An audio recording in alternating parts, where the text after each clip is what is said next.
નમસ્કાર મિત્રો, શેરબજાર ગુજરાતી યુટ્યુબ ચેનલમાં તમારા બધાનું સ્વાગત છે. મિત્રો, અત્યારે હાલ આપણે જોઈએ તો ઇલેક્ટ્રોનિક વ્હીકલનો જમાનો ચાલી રહ્યો છે અને એમાં પણ આપણે વાત કરીએ ટેસ્લાની તો એ નંબર 1 ઉપર ચાલી રહ્યું છે અને તેવામાં જ એલન મસ્ક ભારતની યાત્રા ઉપર પણ આવી રહ્યા છે. કેમ કે ટેસ્લા પણ ભારતમાં આવવાની તૈયારી કરી રહ્યું છે, જેથી કરીને એલન મસ્કની ભારત યાત્રા અત્યારે ચર્ચામાં બની છે. ટેસ્લા કંપની ભારતમાં આવવાથી ભારતની જે ઇલેક્ટ્રિક વાહનોના પાર્ટ્સ બનાવતી કંપનીઓ છે એમાં આપણને તેજી જોવા મળી રહી છે. તો આ કઈ કંપનીઓ છે અને કેટલો ફાયદો થશે એના વિશે આપણે ડિટેલમાં માહિતી જોઈએ. ટેસ્લા કંપની ભારતમાં આવવાથી ટેસ્લાના માલિક એલન મસ્ક આખરે ભારત આવી રહ્યા છે. તેઓ ભારતમાં 48 કલાક રોકાશે. આ દરમિયાન તેઓ પીએમ મોદી ને મળશે. આ દરમિયાન તેઓ ટેસ્લા અને સ્ટારલિંક સાથે જોડાયેલા કેટલાક મોટા નિર્ણયો લઈ શકે છે. ત્યારે આપણે અહીંયા વાત કરીએ કે જો ટેસ્લા ભારતમાં આવે તો કયા કયા શેરોને ફાયદો થાય.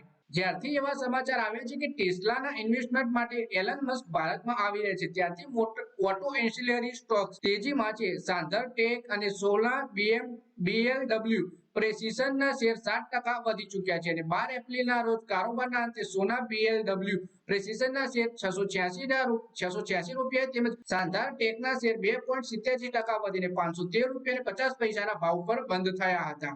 માનવામાં આવે છે કે એલન મસ્કનો ભારત આવવાનો હેતુ ટેસ્લાની ભારતમાં એન્ટ્રી છે. તેઓ ભારતમાં યોજાનારી બેઠકમાં નિર્ણય લઈ શકે છે કે તેઓ કેટલું રોકાણ કરી શકે છે અને કયા પ્લાન્ટ લગાવી શકે છે. એલન મસ્ક ભારતમાં આવવાના સમાચારથી ઈવી પાર્ટ્સ બનાવતી કંપનીઓના શેરોમાં પણ તેજીમાં છે. બ્લૂમબર્ગ સપ્લાયર ડેટાબેઝ અનુસાર વાત કરીએ આપણે તો ભારતમાં ટેસ્લાના 5 સપ્લાયર સોના બીએલડબ્લ્યુ પ્રિસિશન ફોર્જિંગ, હિન્દાલ્કો, સંવર્ધન મધરસન ઇન્ટરનેશનલ, સુપરજીત એન્જિનિયરિંગ અને વેરાક એન્જિનિયરિંગ છે. જો કે અમે સચોટ નથી કહી શકતા કે આ કંપનીઓ ટેસ્લાને શું સપ્લાય કરે છે, પરંતુ જો ટેસ્લા ભારતમાં પ્લાન્ટ શરૂ કરશે તો આ કંપનીઓને ચોક્કસથી ફાયદો થશે. આ ઉપરાંત રિપોર્ટ્સ અનુસાર ટેસ્લાને સાંધા ટેક અને ભારત ફોર્જમાં પણ કમ્પોનન્ટ સપ્લાય કરે છે. એટલે કે આ કંપનીઓ છે જે ટેસ્લા ભારતમાં આવવાથી કંપનીઓને ફાયદો જોવા મળશે. આપણને ટેસ્લાનું ભારતમાં આગમન થવાથી શક્યતાઓને લઈને ઓટો ઇન્ડસ્ટ્રીના સેમ્સ અને કમ્પોનન્ટ સપ્લાય કરતી સોના બીએલડબ્લ્યુ પ્રિસિશન ફોર્જિંગ શેર 7.5% થી વધુ ઉછળીને 706 રૂપિયાની સપાટી ઉપર પહોંચી ગયા. તેમજ એસકેએફ ઇન્ડિયાના શેર 3% વધ્યા છે.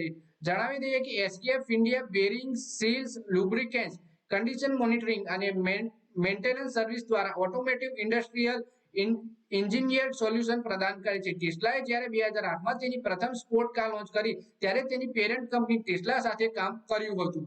પછી વાત કરીએ સાંધા ટેકનોલોજીસના શેરોમાં પણ 3%નો ઉછાળો જોવા મળ્યો હતો. આ કંપની ટેસ્લાના મોડલ 3 માટે વાયરિંગ એસેમ્બલી માટે 2 કમ્પોનન્ટ્સ બનાવે છે. ત્યારથી આ કંપની ડાયરેક્ટર અથવા ટેકનિકલ પાર્ટનરશિપ દ્વારા ટેસ્લાના ઘણા કમ્પોનન્ટ્સ બનાવે છે. જો ટેસ્લા ભારતમાં આવે તો આ કંપનીને મોટો ફાયદો થઈ શકે છે. આ ઉપરાંત ટેસ્લાના વધુ એક સપ્લાયર સુરજીત એન્જિનિયરિંગના શેરોમાં 2% ઉછાળો આવ્યો હતો. સુપ્રજીત એન્જિનિયરિંગે નોર્વેની કોન્સકેર ઓટોમોટિવ એએસએ કંપનીના light duty cable business unit ખરીદ્યા બાદ 2022થી ટેસ્લા સહિત કેટલીક વૈશ્વિક કંપનીઓના પ્રોડક્ટ્સનું સપ્લાય કરે છે. પછી વાત કરીએ કે તેમજ વેરેક એન્જિનિયરિંગ ને વર્ષ 2017માં ટેસ્લા તરફથી પ્રથમ ઓર્ડર મળ્યો હતો. આ કંપનીએ ટેસ્લા માટે મોડલ એસ સેડાન અને મોડલ એક્સ ક્રોસઓવરનું સંપૂર્ણ લાઇટિંગ સિસ્ટમ પૂરી પાડી હતી. ત્યારબાદ કંપનીએ ટેસ્લા તરફથી ઘણા એવોર્ડ્સ મળી ચૂક્યા છે. જો કે આજે તેના શેરમાં લાલ નિશાન પર ટ્રેડ થઈ રહ્યા છે. પછી વાત કરીએ કે એલન મસ્કની ભારત યાત્રા કેમ ખાસ છે એના વિશે. એલન મસ્ક એક એવા સમયે ભારત આવી રહ્યા છે જ્યારે ભારત સરકાર ઇલેક્ટ્રિક વ્હીકલ સાથે જોડાયેલી પોલિસી લઈને આવી છે. આ પોલિસીમાં એવી વિદેશી કંપનીઓને છૂટ આપવાની વાત કરવામાં આવે છે જે અહીં સંપૂર્ણ રીતે આયાતી કાર્સ વેચે છે, પરંતુ તેઓ ભારતમાં મેન્યુફેક્ચરિંગ માટે રોકાણ કરવા તૈયાર છે. આપણે વાત કરીએ કે ટેસ્લા પહેલેથી જ ભારતમાં વેન્ડર બેઝ સેટઅપ કરવા માટે તૈયાર છે. હાલ ટેસ્લાનું અડધાથી વધુ પ્રોડક્શન ચીનમાં થાય છે અને જો ટેસ્લા ભારતમાં પ્રવેશે તો તેણે પોતાના વેન્ડર્સથી ચીનથી ભારત લાવવા પડશે. ગયા વર્ષે જૂનમાં ન્યુયોર્ક ખાતે પીએમ મોદી સાથે મુલાકાત કર્યા બાદ મસ્કે કહ્યું હતું કે ટેસ્લા જલ્દી જ ભારતમાં હશે. હવે પીએમ મોદી અને એલન મસ્ક ફરીથી મળવાના છે. ત્યારે માનવામાં આવી રહ્યું છે કે મસ્ક ભારતમાં એક ફેક્ટરી શરૂ કરવાના પ્રોજેક્ટ અંગે જાહેરાત કરી શકે છે. મીડિયા રિપોર્ટ્સ અનુસાર મસ્ક ભારતમાં $300 કરોડ સુધીનું રોકાણ કરી શકે છે. તેઓ ભારતમાં એન્ટ્રી લેવલની કાર્સ બનાવવા માટે એક ફેક્ટરી શરૂ કરી શકે છે. માનવામાં આવે છે કે ભારતીય ફેક્ટરી લગભગ 25 લાખ રૂપિયાની કિંમતનું મોડલ 2 બનાવવામાં આવી શકે છે, એટલે કે અફોર્ડેબલ ટેસ્લા ભારતમાં બનાવી શકે છે એલન મસ્ક. તો મિત્રો આ વિડીયોમાં વાત કરી આપણે ટેસ્લા કંપની જો ભારતમાં આવે તો કઈ કઈ કંપનીઓને ડાયરેક્ટ ફાયદો થાય તેના વિશે, અને તે કંપનીઓના શેરમાં પણ આપણને તેજી જોવા મળી રહી છે.